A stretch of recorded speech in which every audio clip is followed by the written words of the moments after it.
Hi everyone, welcome to Chai, Coffee and Customs, a podcast by Third Culture Kids for Third Culture Kids, where we discuss immigration, third culture experiences, moving continents, customs, traditions, and more.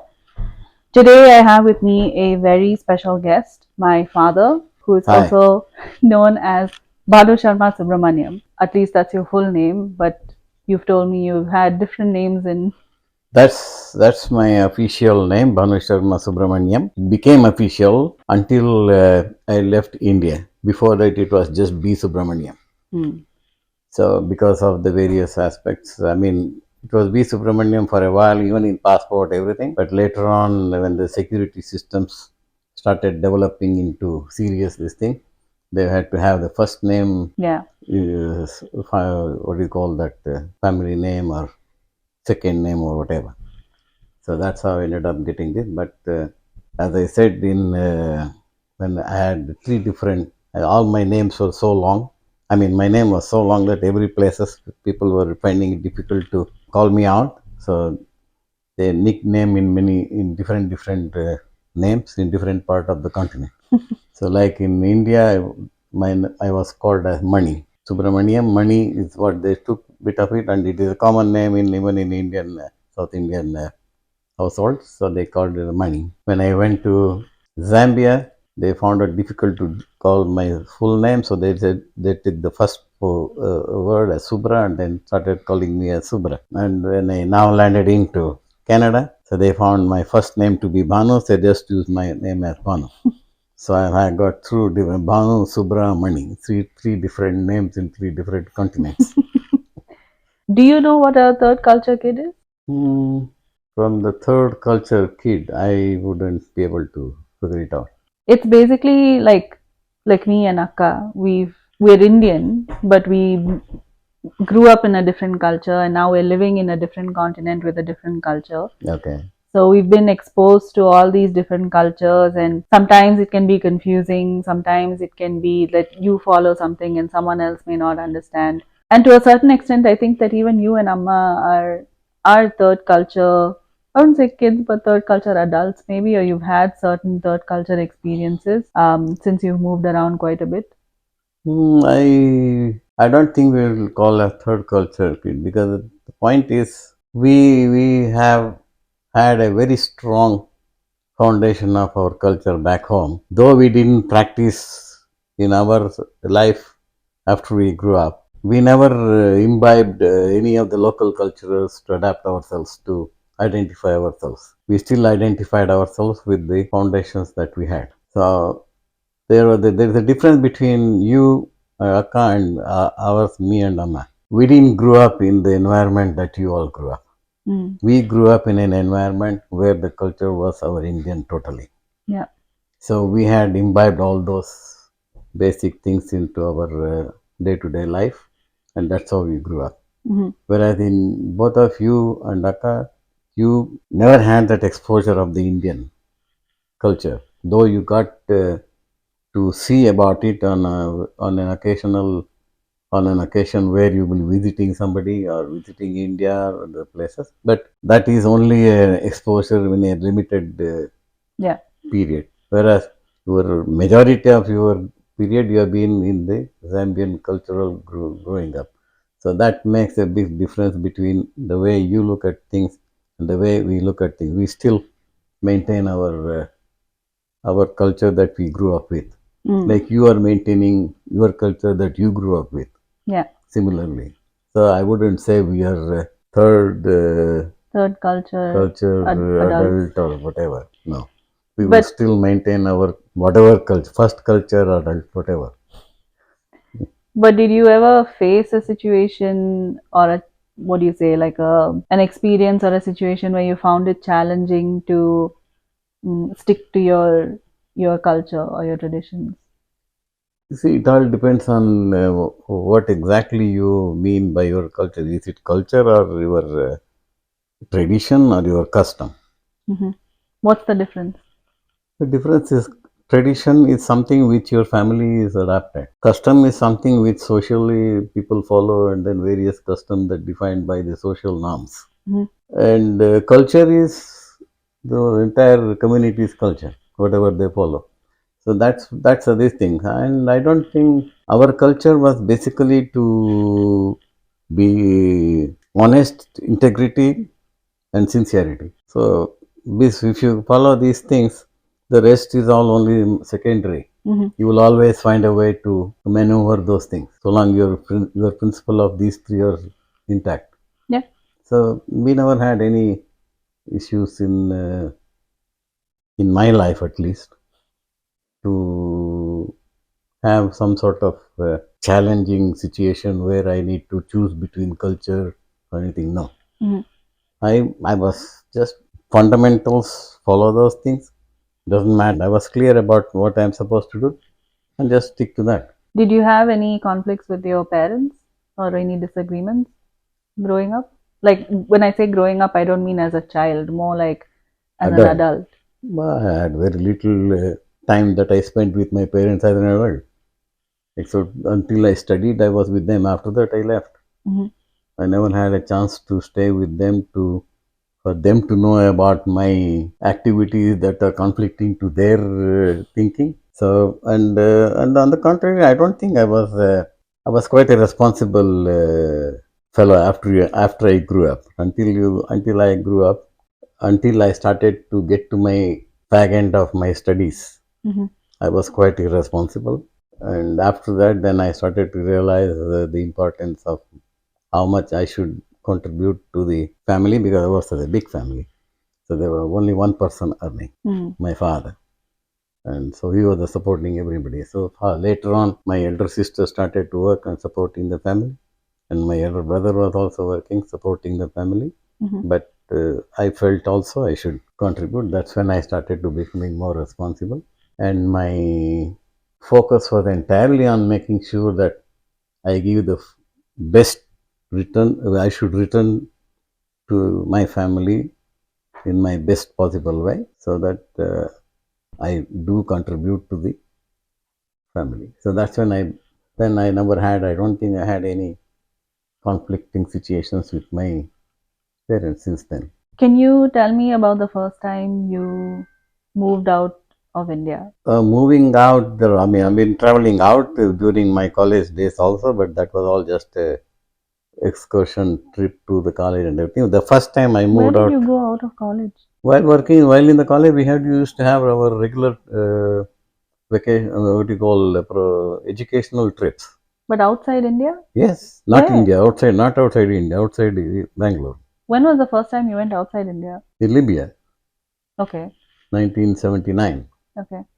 So that's when I went out of India first time. So otherwise, traveling out within India, several times I've been there, but first time I left home formally, when you for establishing myself, throwing myself into the world of challenges for my setting up my career and setting up my life. That was in when I was at the age of 24 in 1976. So when I first left, that's when I went to Jammu. That's where I started my career off. So Was that then your first time to the north of India? No. no, I've been there before also. Jammu, I have been there once before. Srinagar also during the college excursion. But to start my life there, I stayed there for almost close to 2 years. It was that was the first time I went. I was those days they had only that was the first. Recently, they had introduced train up to Jammu. There was not even a train up to Jammu before that. Delhi was the last point. From there, we used to have to take a bus to go there. But now, when I started traveling, they had just introduced the train. So yeah, that's when I left home. After that, I never came back to stay in the place where I left, where I grew up. And in '79, I went to Libya. That was the first time I went out of the country. I was very excited about going there because it's a different setup but within the same environment as India, but in a different part of the world. So it was through the company that I went, where they had a protocol of between the government to government on understanding. So I went there, and then I was there for 2 years. and we had our own setup. Everything was, despite being in a country like Libya, everything was surrounding you is all Indian except the construction work sites where you find some different local people. Mhm. So nothing much was, you see, except that our we were getting our salaries were better. We were getting better paid and than working in India. And you weren't married when you went, you were still single. Yeah, I was still single when I went. I was single. So, I didn't want to get married also that time because I had, uh, I because of that opportunity that I had to go to Libya, and going there was a bachelor status. mhm, I said I am not going to get married until if I cannot take my wife, I am not going to get married, mm, wherever it may be. So that's how I ended up not getting married. I went there. I said I'll get married after I come back. mhm. So how old So were you when you got married? I got married at the age of 30. And how did you meet your wife? Phew, did I meet her? We never met except for a very short period. Everything was arranged by the parents. Her parents came to see my parents at my house in my absence. I was not even there. So that was, so they said they will wait. I was coming for vacation in 1981. Mhm. Yeah, 1980, end of 1980.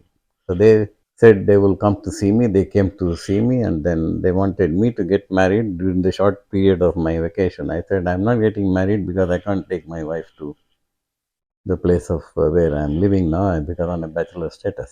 Mhm. So they decided to go back, and then both parents agreed to say that they will wait for me to come back after a year or so.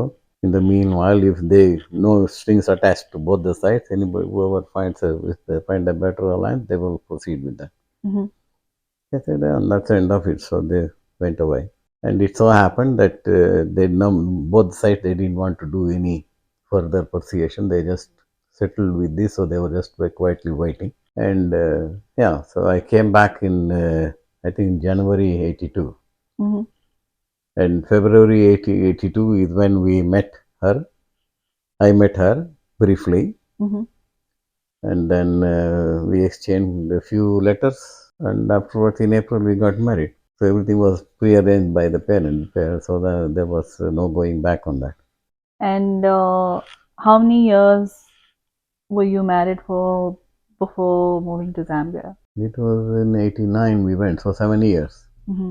It was just 7 years we got, and we had our first child. Akka was born Yeah. before in '83. So after marriage, within India itself, we moved in different. We went to we were staying in Andhra Pradesh for about a year and a half. Then we were in Bangalore in different locations from where I used to live before marriage. Mhm. Mhm. So yeah, that's the two, three places we were in Bangalore.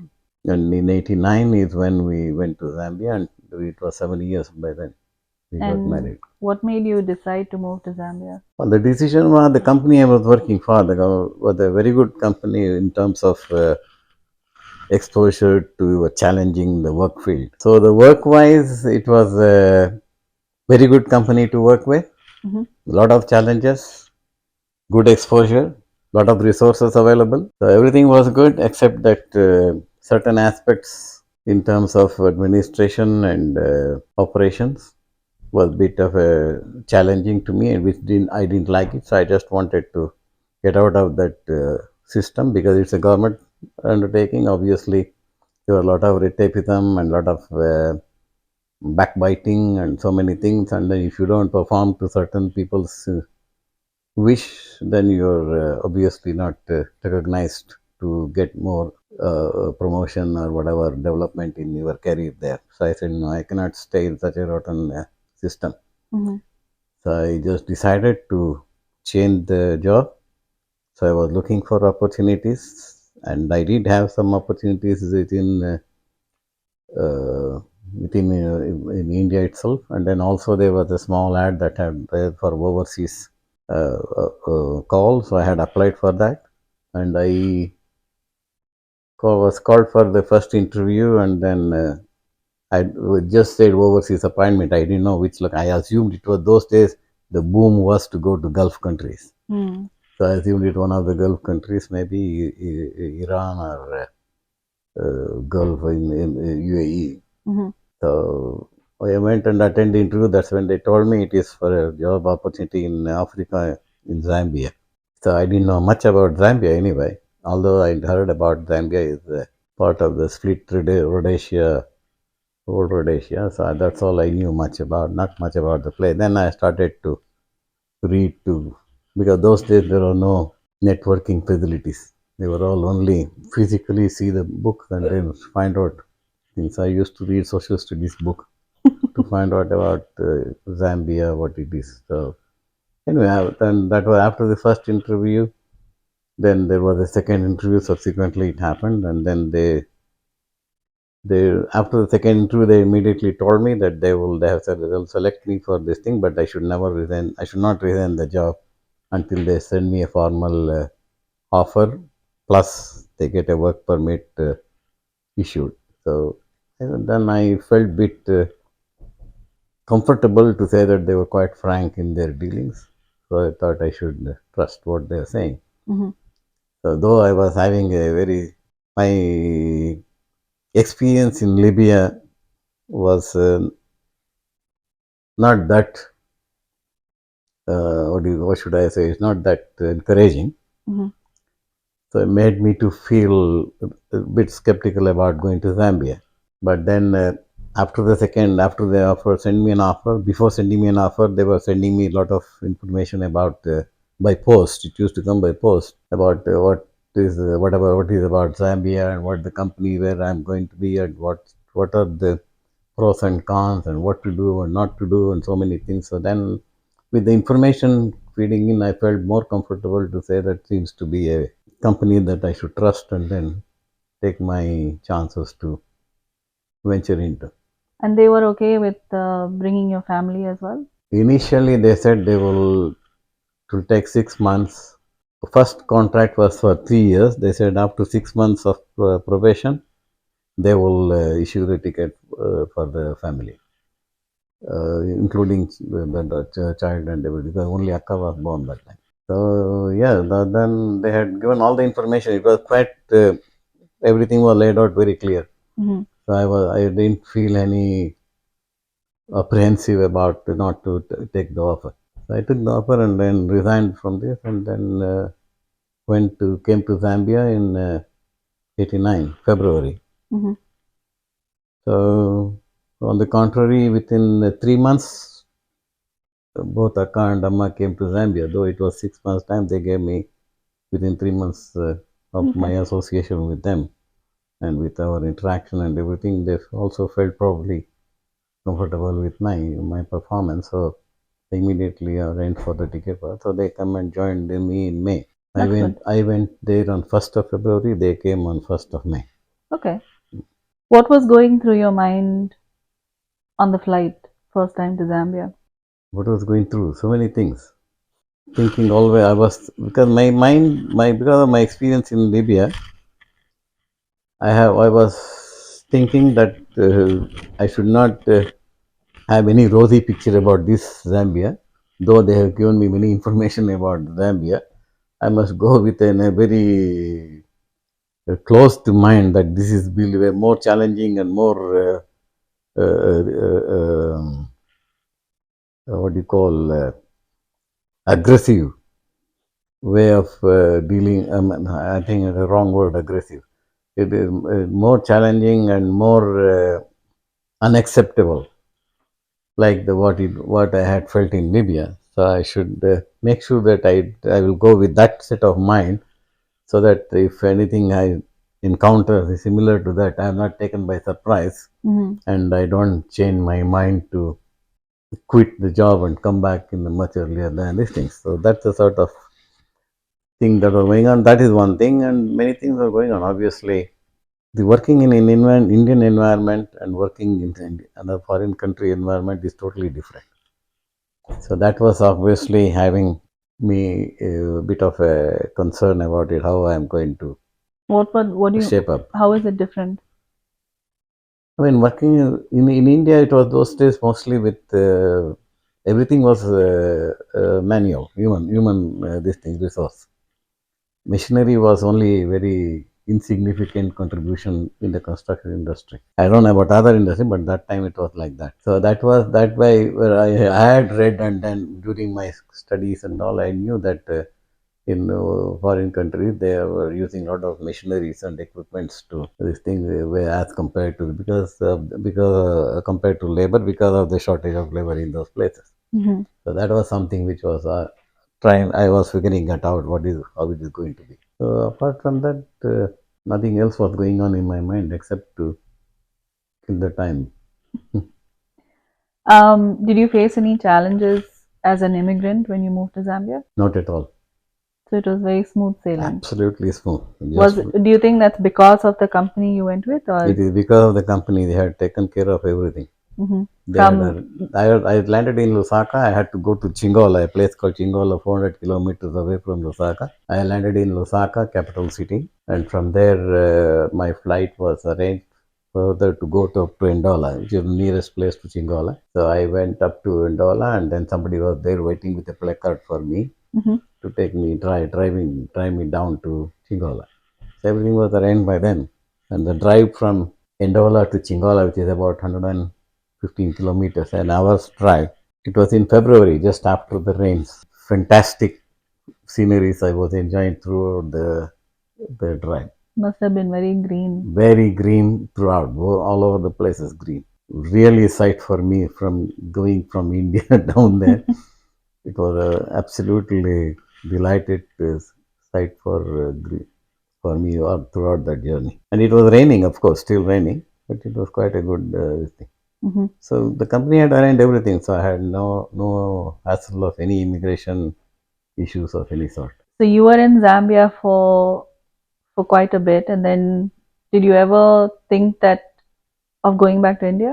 When before even going to Zambia, it was a 3 year contract for me. So I said I will work for 3 years there, and obviously earn enough money that I can, and then come back after 3 years. So I went there. I started working there.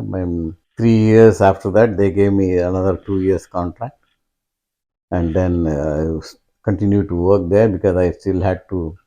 Our dream was to build a house. So I had told my your mother that within the span, when she asked me about the house, I didn't know where the house to come from. So I told her, give me 10 years from now, I will make sure you will have the house. So that's what the objective of going there. And then I built the house in 90, 91. We built the house. Mhm. So that was 82. We got married. 91. We built the house. So I was happy that I could fulfill my promise of building a house in 10 years, within the 10 years. So we built the house, and then after that, I thought 3 years, 94, we came back. I thought I had sufficient money, enough reserve with me, so I can come back and stay there. So we came back and we lived in, by then you were born anyway. We lived in that house for about a year. So, and the company I left, they called me back again. They wanted desperately somebody, so they called me back again. So I went back after a year because I was not doing much during the year. I was staying in India, trying to settle down myself, Mhm. but we couldn't really settle down. So then when they called me back, I just jumped and went back again. So because it was so nice to work in that place, the people are very nice and so kind and very cooperative. Mhm. So it was good to go back, and then yeah, and after that, instead of a 3 year contract, I ended up going up to 30 years. And you moved around there as well. You were in Chingola, then moved back to Chingala was Lusaka. our headquarters, and we used to have projects all over the places, rural areas, most of the rural areas, and of course, even in some border towns. So we had to move literally every week. I used to go and then attend to those things and come back. So after India, I mean, sorry, after Zambia, you moved back to India for, let's say, quote unquote retirement, but you were freelancing for a bit. I have been then. I've been freelancing. I started my own project management consultancy, with um, construction work, basically construction. And there I was doing few projects on my own, and then when the situation arrived in 2019, no, in 2013, situation arrived that we had to relocate. I mean, because of the Amma's brother passed away, we had to bring her mother back. So 2014, 2013, we moved back to India. Mm-hmm. I used to work within those days within Lusaka. We were in Lusaka, and then after that, I was moving between India and Bangalore and Lusaka regularly. And she used to come occasionally. You also used to come during those periods. And you used to come, I think you used to also go to Canada I used to, and from 2013 onwards, you used to visit Canada, UK, UK. and Swansea, UK, and then India as well. So we used to travel all over the places. So we were until 2019. So I was moving, doing that. And 2019, when things started looking down there, not much, then we decided no, we can't continue to be working there anymore. So we decided to move permanently back to Bangalore because we were also moving regularly to coming to regularly to Canada. Yeah. So we thought it becomes a bit hectic for us to be as we were growing old also. Yeah. So 2019 we moved back to Bangalore and then we staying there and then from there we have been traveling wherever we wanted to travel. Yeah, I mean, you've obviously holidayed quite a bit, but recently you are also now an immigrant of Canada Yes, as indeed, a senior citizen, both of you. indeed. So, and we know it's not been a, what do you say, the best experience. So walk us through that journey a bit. Well, we got our PR in to Canada in 2023. Yeah. Yeah, Yeah. The invitation to apply. Yeah. yeah. Invitation to apply came, and then by April 2024, we got our PR. Unfortunately, Amma had to go through this. She had a cancer first after one of the return trip from here in Canada from Canada. She had to go through.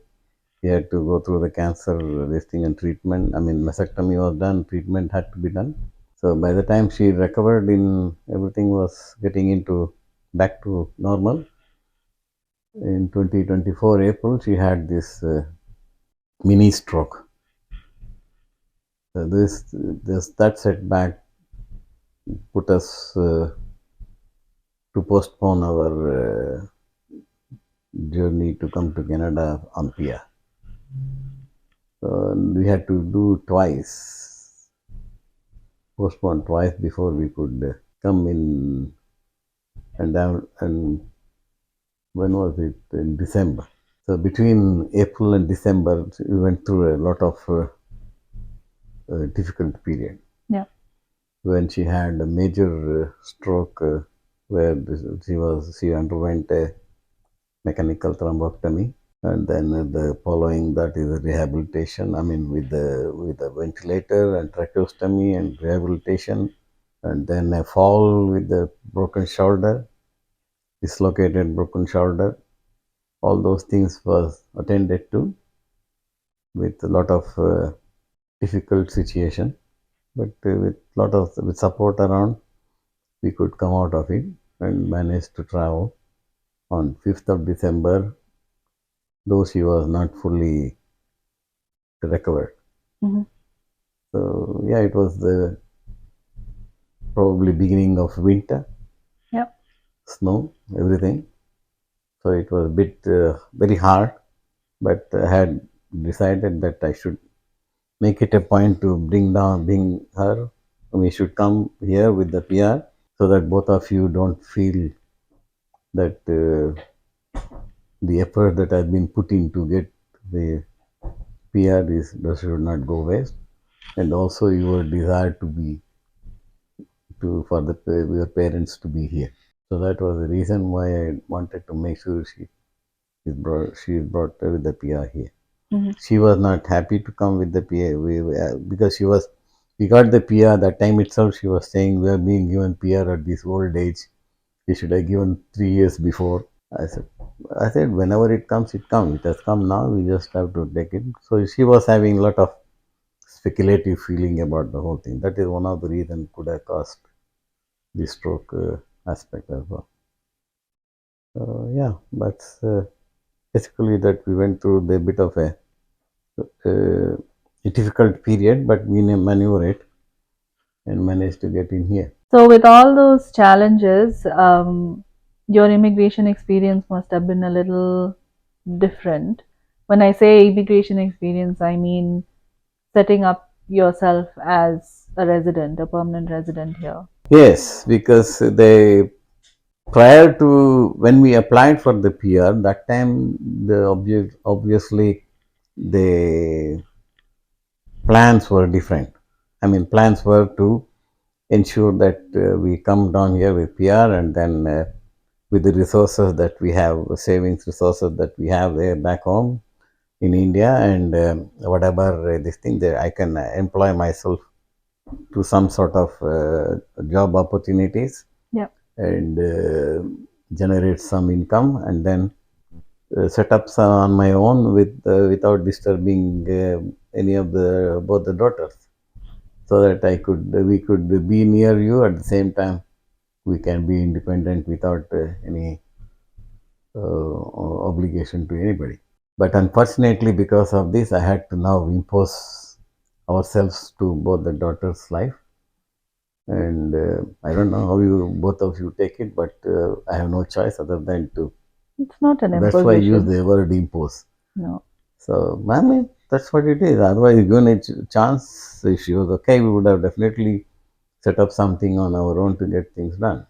But unfortunately, this situation definitely um, made me to take the path of what we are doing right now, to stay with both the daughters. So we have to, and I don't know how long it can, but it will try as long as we can.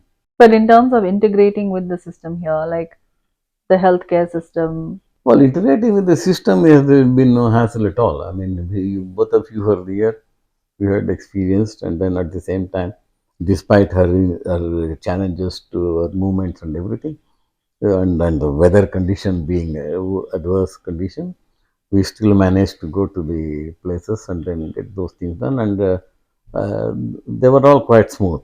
mhm, Absolutely no hassle about.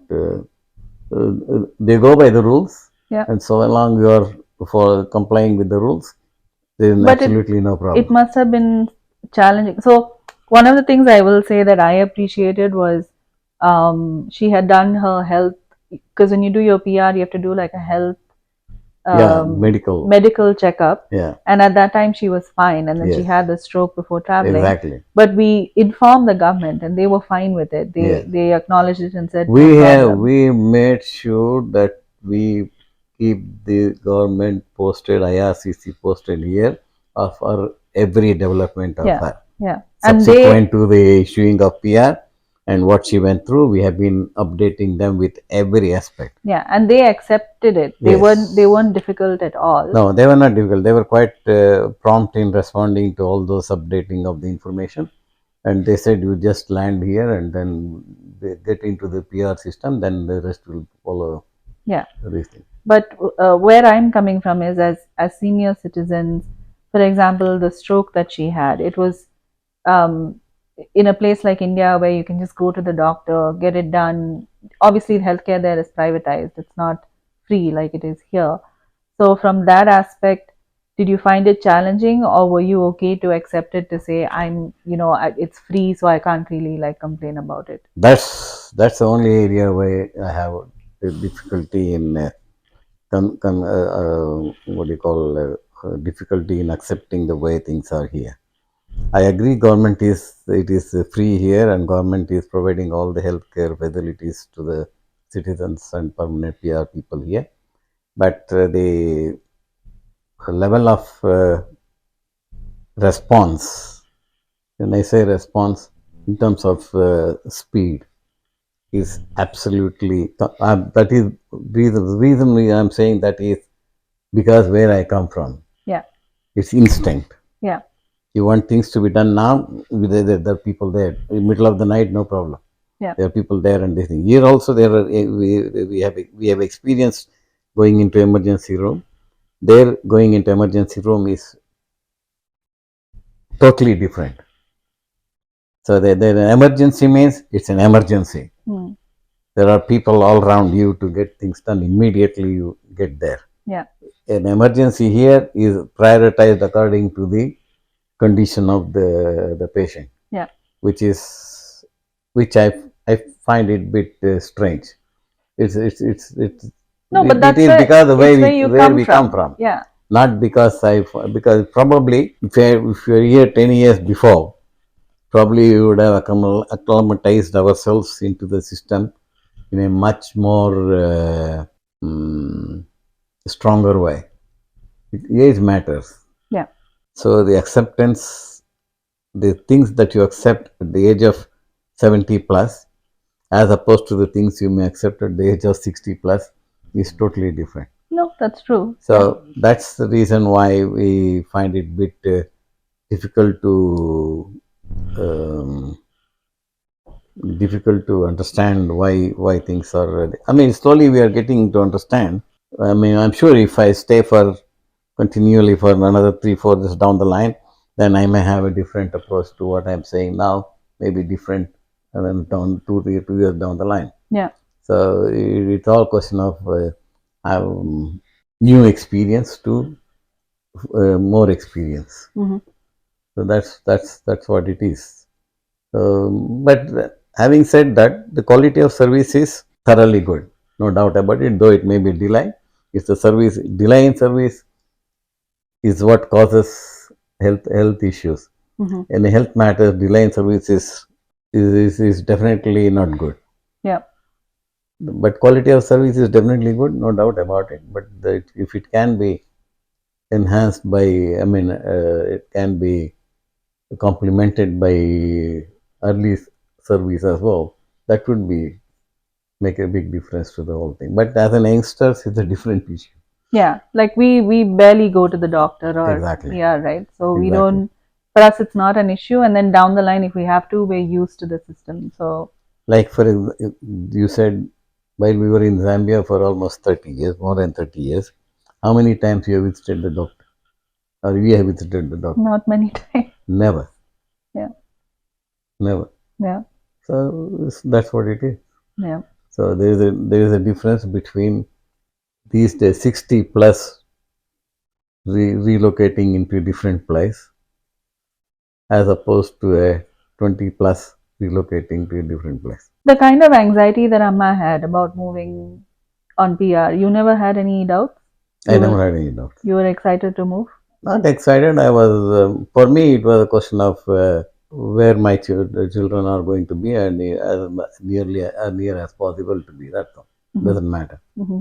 You have chosen to be here, and we are there. It becomes difficult after a certain age to be away, especially with the mother. It will be difficult for us to be staying like that. So we have to be close by somewhere. Mm-hmm. So that's how for me it doesn't make difference if they are here. As we had planned to always have during winter time, we still go back to India and then spend some time there before we come back Yeah. to be here. So there's nothing like fear on that. It was just a matter of convenience and adjusting ourselves to the Yeah. new system. That's all. With all these recent challenges, what keeps you going? Your mother, she has always been an inspiring and motivation factor in my life. That's it? Even in the past, any challenging situations? No, in the past it was family of my both daughters and my wife. And now the daughters settled down and they are by themselves. It's only me and my wife. My life revolves around them. That's all.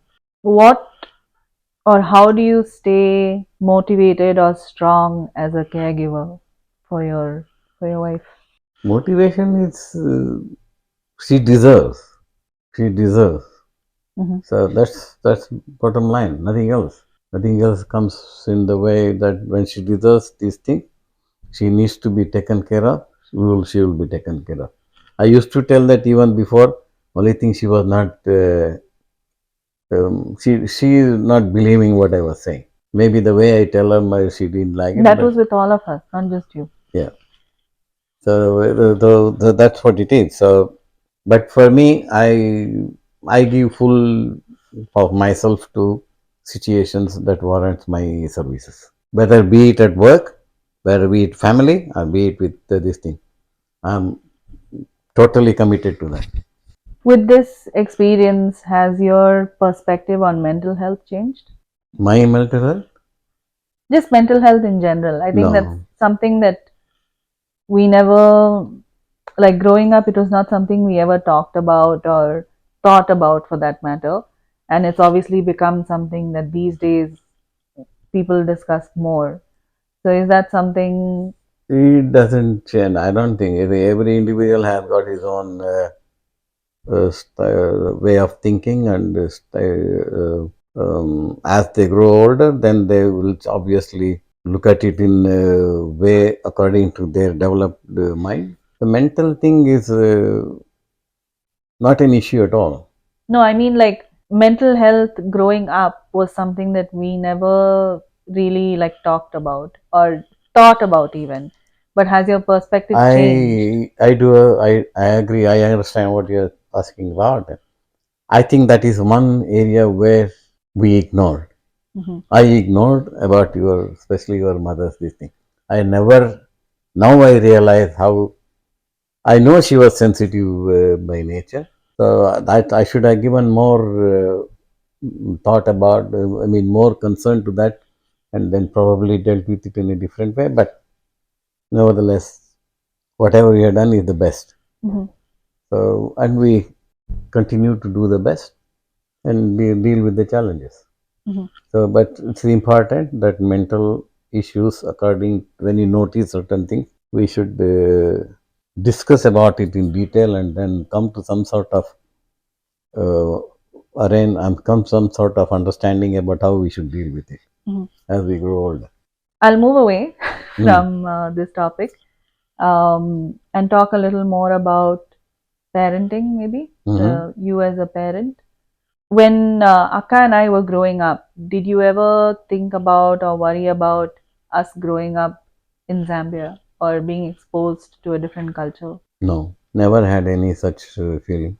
Hmm. I wanted to give both of you the best education and best exposure, and that's what I thought about. It doesn't matter whether you are dealing, I mean, you are being growing up together with black children or white children or brown children. It makes no difference to me. Hmm. You had, yeah, I believe I have given the best to both the daughters for their education and upbringing.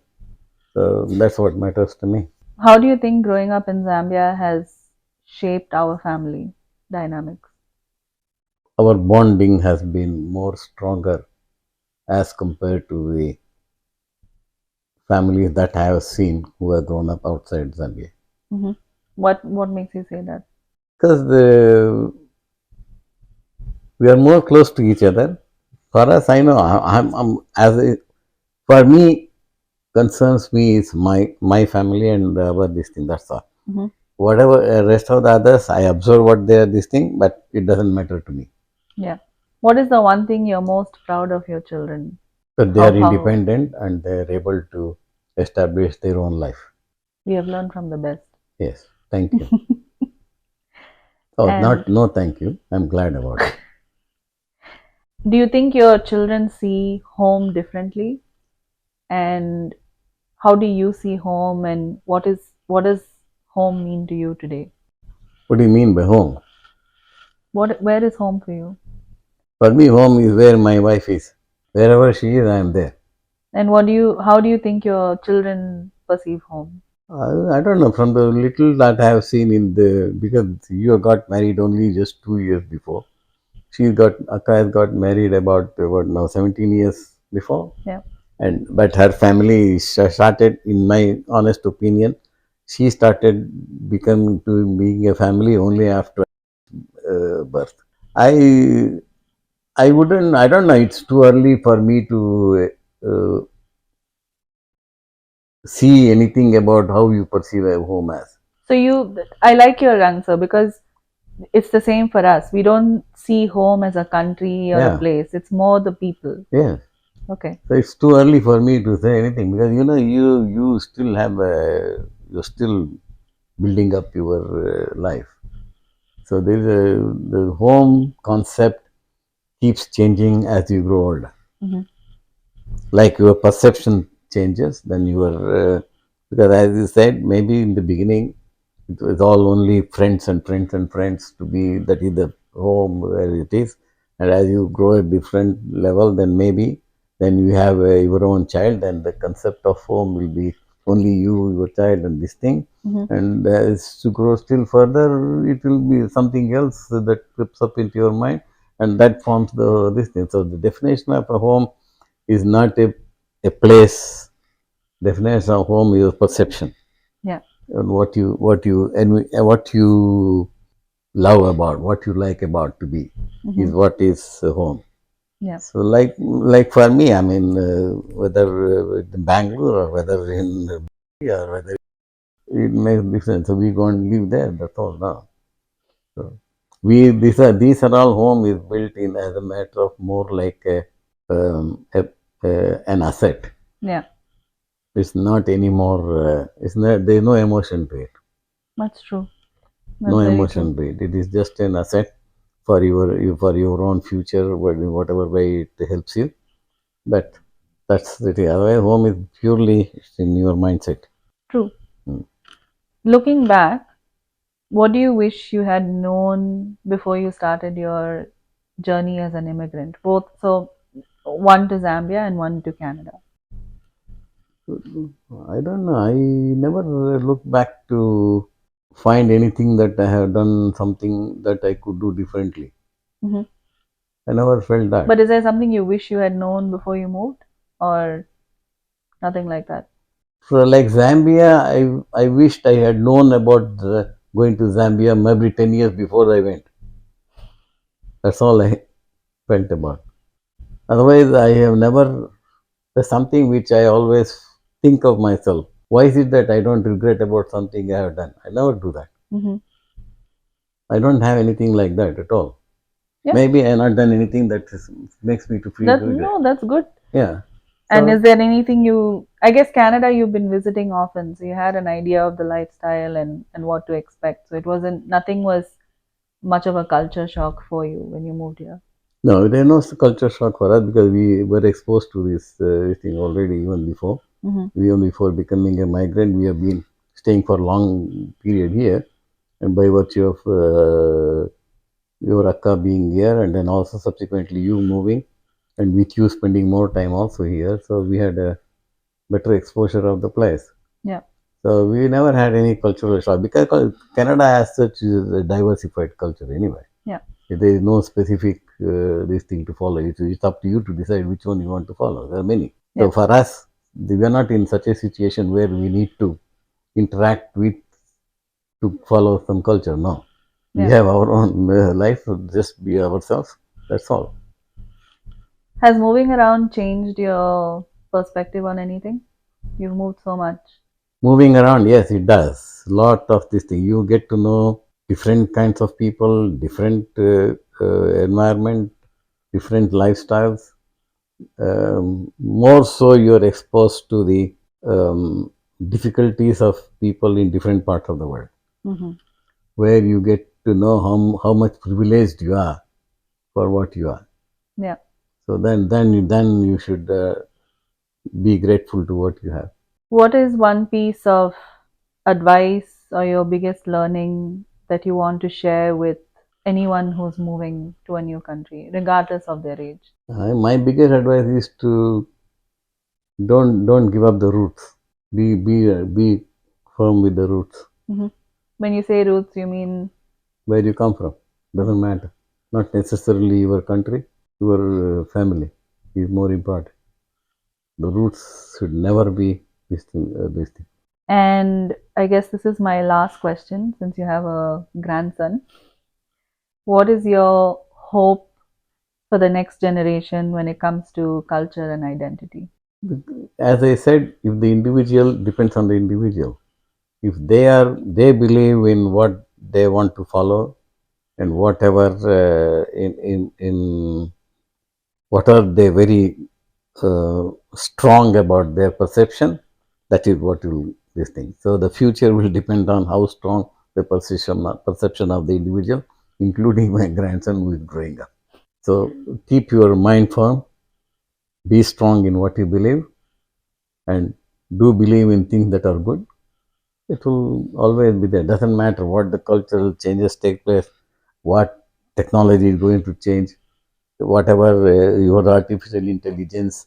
So you doesn't matter all those things. Your the strength lies in your perception. Mm-hmm. If you believe in certain things and if you believe in good things of the life, you will be very, very, very, very, very strong in your approach to everything that you are confronted with, and you will have a lot of peace of mind. Do you have peace of mind? Of course, despite all the challenges, my peace of mind is myself, nobody else. That's So true. interact with yourself. That's very true. Yes. Spend more time with yourself. You it makes lot of difference in keeping your mind stable and cool. That's very good advice. Yes, Well, I'm glad that we got to have this conversation.